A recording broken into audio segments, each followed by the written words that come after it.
Kalau kita bicara pertanian, sebenarnya yang menjadi problem besarnya adalah upaya Dinas Pertanian selaku pengawal di Kabupaten Sleman untuk menyediakan pangan yang sehat, pangan yang cukup, pangan yang terjangkau bagi warga Kabupaten Sleman. Itu lepas dari berbagai faktor, apakah faktor internal, faktor eksternal, tapi intinya seperti itu kalau kita bicara Dinas Pertanian.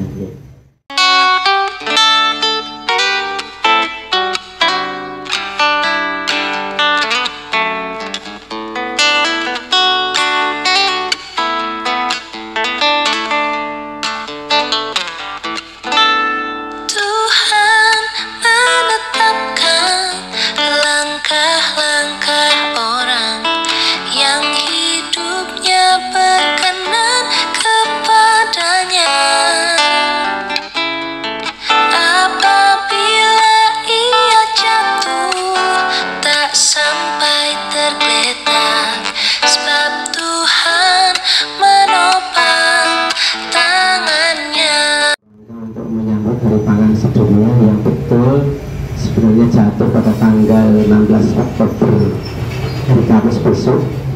Namun demikian kami dari Dinas Pertanian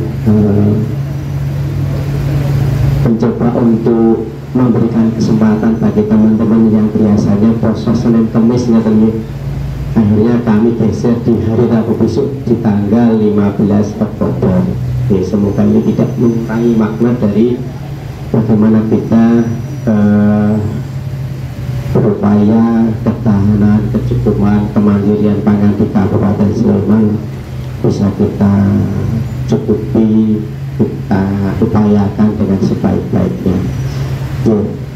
Kalau kita bicara pertanian, sebenarnya yang menjadi problem besarnya adalah upaya Dinas Pertanian selaku pengawal di Kabupaten Sleman untuk menyediakan pangan yang sehat, pangan yang cukup, pangan yang terjangkau bagi warga Kabupaten Sleman. Itu lepas dari berbagai faktor, apakah faktor internal, faktor eksternal, tapi intinya seperti itu kalau kita bicara Dinas Pertanian. Maka mohon maaf, kemarin ada beberapa dorongan kepada kami di tanggal 4 September atau 22 kok Dinas Pertanian tidak memperingati Hari Tani. Ada dua peringatan yang terkait dengan pertanian dan itu tidak ada berdekatan, katanya tidak berjauhan waktunya, dan kami mengikuti arahan dari Kementerian Pertanian untuk tetap mengawal yang Hari Pangan Sedunia. Karena ini mencakup upaya-upaya tidak hanya lingkup kabupaten, regional, DIY, nasional, bahkan dunia, untuk memperingati di tiap tanggal 16 Oktober Hari Pangan Sedunia. Sehingga kita mencoba dengan metode pelaksanaan yang berbeda di tahun-tahun sebelumnya. Kalau tahun-tahun sebelumnya kita mungkin lebih banyak di indoor, kemudian melaksanakan kegiatan Hari Pangan lebih bersifat upaya untuk penganeka-ragaman pangan.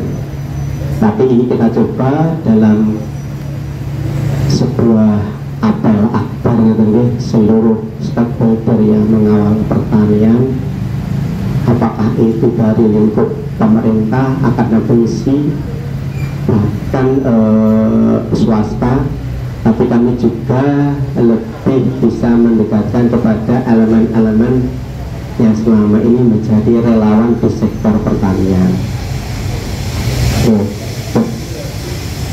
Jadi peserta utama untuk apel akbar besok adalah petani, kelompok wanita tani, gabungan kelompok tani, desa mandiri pangan, kemudian teman-teman pembudidaya ikan, teman-teman yaitu kami punya jenisnya apa Pak? nyontek sapi, inseminator. Juga ada inseminator, kemudian juga ada teman-teman petugas pengamat organisme pengganggu tanaman atau yang di lapangan sering disebut ya tukang bioetikus kita bahkan. Kemudian dari peternakan kita juga hadirkan kelompok ternak, operasi ternak yang ada di wilayah Kabupaten.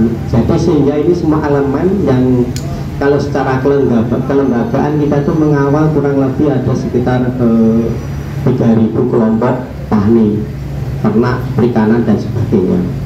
Nah itu nanti kita akan diwakili oleh kurang lebih sekitar 800 sampai 850 peserta untuk apel besok pagi. Kemudian tema yang kami ambil ini juga sebagai pengejauhan apa yang sering disampaikan Bapak Bupati kita Pak Harjo di setiap kesempatan dalam acara apapun. Beliau itu di awal selalu mengemukakan, mengedepankan pentingnya menjalin silaturahmi.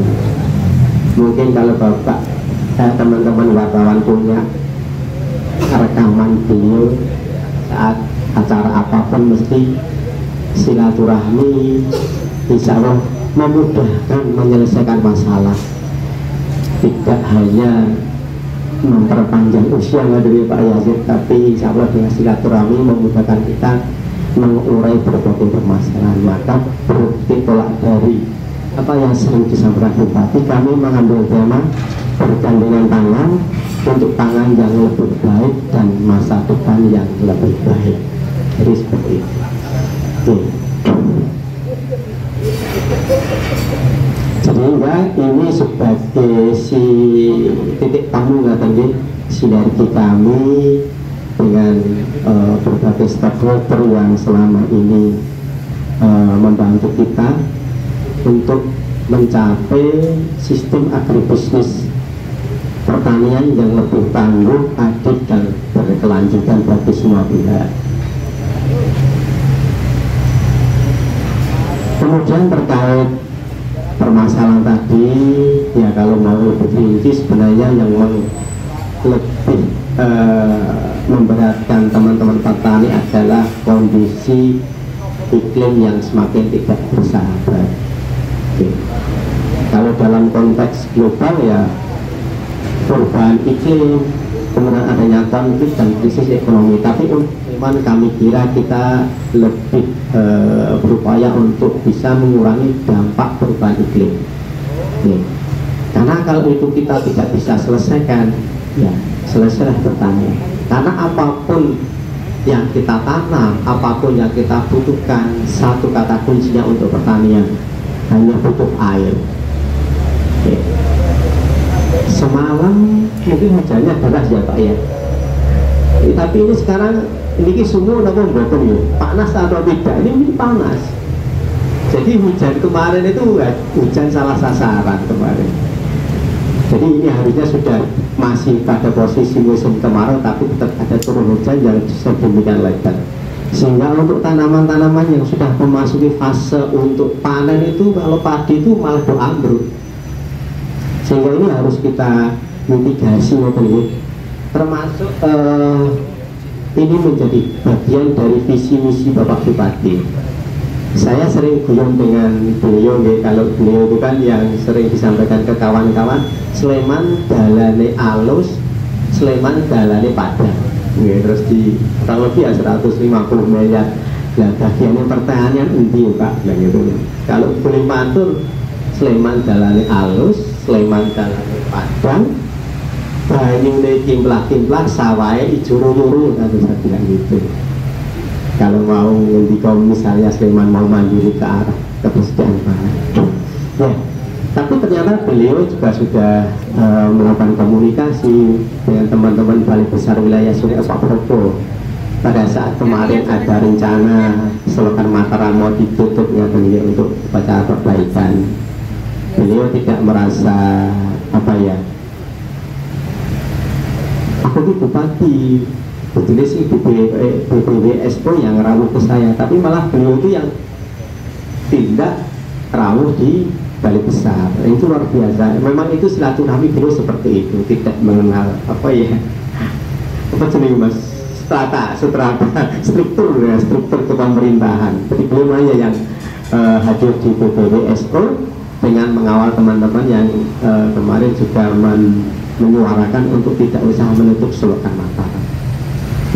Dan alhamdulillah berbuah, hari ini kita ada total perbaikan jaringan RJIT untuk 7 wilayah. Secara detail nanti ke Bapak Ibu Kepala Bidangnya juga ada irigasi perpompaan 3 unit sudah kita laksanakan. Kemudian nanti sudah juga untuk ada 3 embung lagi dibangun di wilayah Kabupaten Sleman. Itu buah perjuangan beliau, meskipun tidak disebutkan dalam Sleman dalane alus, dalane padang, bayune kimplah-kimplah, sawah ijo yoyo. Tapi ini ternyata real, nanti akan kita laksanakan di Kabupaten Sleman. Selanjutnya untuk detail acara besok, kita ada apel akbar melibatkan semua komponen yang membantu membangun dan mengembangkan pertanian tumbuh dan semakin tangguh di Sleman. Kemudian kita juga ada lomba kelompok campur, mungkin ini sudah lama dilupakan ya, mungkin era Pak Yahya dulu masih pernah mengikuti. Ini mau kita hidupkan lagi sebagai bentuk apa ya, budaya dan juga bentuk pengingat terkait ilmu pertanian di masa depan. Kemudian juga ada talkshow terkait kebijakan pembangunan pertanian yang melibatkan teman-teman dari legislatif, termasuk beliau nanti Pak Yahya juga sebagai narasumber terkait budaya pertanian dan pertanian budaya, kalau saya boleh sampaikan, dari legislatif, kemudian dari pimpinan wilayah, apakah nanti Bapak Bupati berkenan, kalau tidak nanti insya Allah Bapak Wakil Bupati. Kemudian juga ada penyerahan bantuan alat mesin pertanian yang sebenarnya secara total tahun ini kita sudah membagi hand traktor sebanyak 16 unit, pompa air 78 unit, kendaraan roda 3 23 unit, power crusher multiguna 3 unit, transplanter ada 5 unit, traktor trowel 2 unit, combine harvester 3 unit, hand sprayer 82 unit, traktor roda 4 7 unit, kultivator atau traktor 38 unit. Kemudian ada sarana pemeliharaan salak pondok ada 2 paket.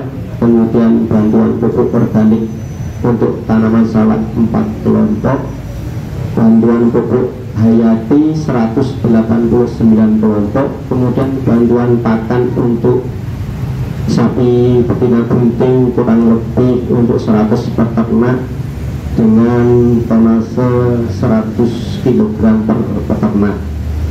Kemudian juga ada penyerahan sertifikasi indikasi geografis tanaman jambu air dan hari dari Kementerian Hukum DIY.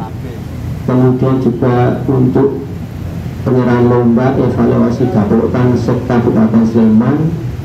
Kemudian ada penyerahan izin edar, ini terkait dengan pangan sehat. Kita juga mengawal untuk izin edar untuk pihak swasta, ada 3 pihak swasta yang kita akan sampaikan.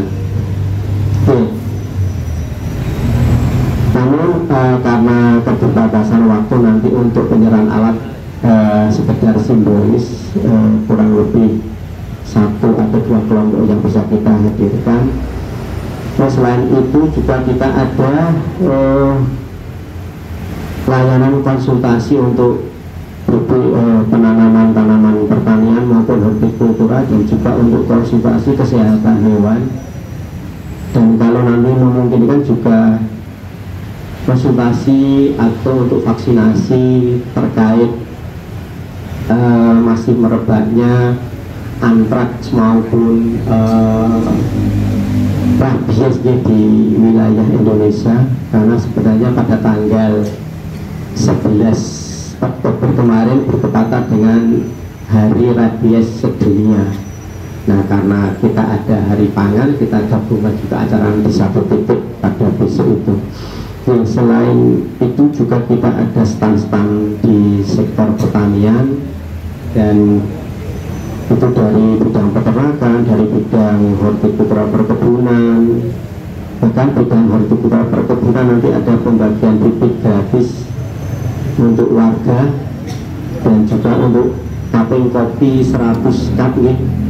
Tadi saya sebentar sebelum kesini sudah nyuwun untuk teman-teman sobat media, kalau badhe ngersake bibit tanaman buah nih, apakah itu kelengkeng, alpukat atau durian, nanti kita sediakan kuponnya nih, bisa untuk ditukarkan pada besok. Tadi saya matur ke Pak Budi, 50 lembar cukup enggak ini? Cukup itu untuk kuponnya, nanti kita sediakan. Kemudian sambil itu tidak bisa semuanya nih, kalau nyuwun anggrek ya nanti anggrek saja, nanti kalau kelengkeng saja, tidak bisa empat-empatnya. Kemudian juga ada lomba cipta menu. Nah, ini sebagai acara rutinnya hari pangan, lomba cipta menu Pak Yazid nih. Kemudian ada gerakan pangan murah, mungkin Bapak Ibu atau teman-teman sobat media sudah sering mengikuti di Kapanewon ya kemarin, ini termasuk yang juga harus hadir. Dan nanti juga ada stand dari Bulog ya, monggo kalau yang ngesake beras maupun minyak goreng harga Bulog bisa bergabung. Dan nanti dari bidang ketahanan pangan ada pembagian bibit sayur dan pupuk organik sebanyak 200 paket. Dari bidang tanaman pangan ada pembagian untuk bibit talas pratama ya. Bapak Ibu, mungkin talas pratama ini sebagai salah satu upaya kita untuk penganekaragaman karbohidrat, tidak hanya dari beras saja nih. Kalau talas pratama ini alhamdulillah orang mana itu ya Pak ya. Kalau dulu talas itu tidak sukai kalau kita makan terus di lidah itu agak gatel. Ini talas pratama ini rasanya agak manis dan jauh sekali rasa gatal karena ada enzim-enzim tertentu itu tidak ada. Nah, kemudian juga ada pembagian ikan dari bidang perikanan, tapi ini berupa ikan hias namanya, berupa gopi dan apa nih tadi ya, ikan gopi. Sementara itu ikan cupang katanya. Kalau ikan cupang namanya. Ya, jadi ini sebagai upaya yang kita bagikan ke masyarakat untuk menjalin silaturahmi lebih dekat kepada warga masyarakat, dan harapan kami bisa menumbuhkan kembali rasa cinta pada sektor pertanian, khususnya nanti untuk teman-teman generasi muda. Mohon bantuan dari teman-teman sobat media untuk bisa ikut harus berkontribusi terkait penyebar luasan informasi hari pangan ini, karena tanpa silaturahmi, sinergitas antar berbagai pengampu kebijakan teknis juga ya, kami kira ketahanan kecukupan pangan dan majunya bisnis pertanian di Sleman akan tidak dicapai dengan baik. Wabil itu untuk berbagi informasi terkait hari pangan yang akan kita laksanakan dari Dinas